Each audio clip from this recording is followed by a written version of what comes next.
আলহামদুলিল্লাহ ম্যাডামের অবস্থা অনেকটা ভালো, মানসিকভাবে উনি অনেকটা ভালো। কারণ ভারপ্রাপ্ত চেয়ারম্যান মহোদয়, উনার সহধর্মী ডাক্তার জুবাইদা রহমান, ওনার নাতনিদেরকে দেখে উনি খুব ভালো আছেন। আপনারা জানেন আজকে তো রবিবার, সানডে, কাজে সেই অনুযায়ী তাদের হলিডে উইকেন্ড, কাজেই ডাক্তাররা তাবো উনি প্রফেসর প্যাট্রিক কেনেডি উনি এসেছিলেন, উনি ওনাকে দেখেছেন, ফিজিওথেরাপি যেটা দেওয়া হয় সেটা ওনারা দিয়েছেন এবং পরবর্তীতে উনি ফিজিওথেরাপি নেওয়ার পর মোটামুটি উনি ভালো আছেন। এবং আমাদের যে দলের ভারপ্রাপ্ত চেয়ারম্যান জনাব তারেক রহমান সাহেব, ওনার সহধর্মী ডাক্তার জুবাইদা রহমান, ওনারাও এসছেন।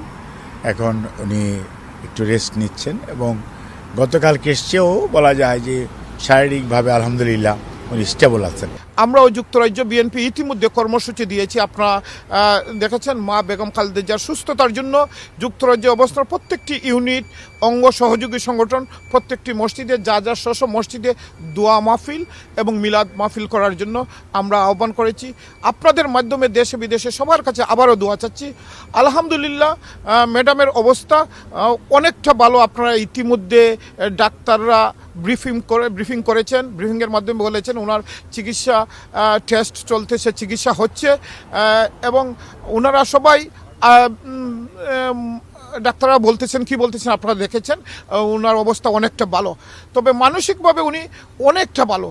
কারণ ভারপ্রাপ্ত চেয়ারম্যান মহোদয়, ওনার সহধর্মী ডাক্তার জুবাইদা রহমান, ওনার নাতনিদেরকে দেখে উনি খুব ভালো আছেন। প্রত্যেক দিন ওনারা আসেন, সারাক্ষণই থাকেন, কেউ না কেউ সারাক্ষণই থাকেন, প্রত্যেক দিন থাকেন। এই তো উনি অনেক ভালো আছেন আলহামদুলিল্লাহ। দোয়া করবেন ওনার জন্য।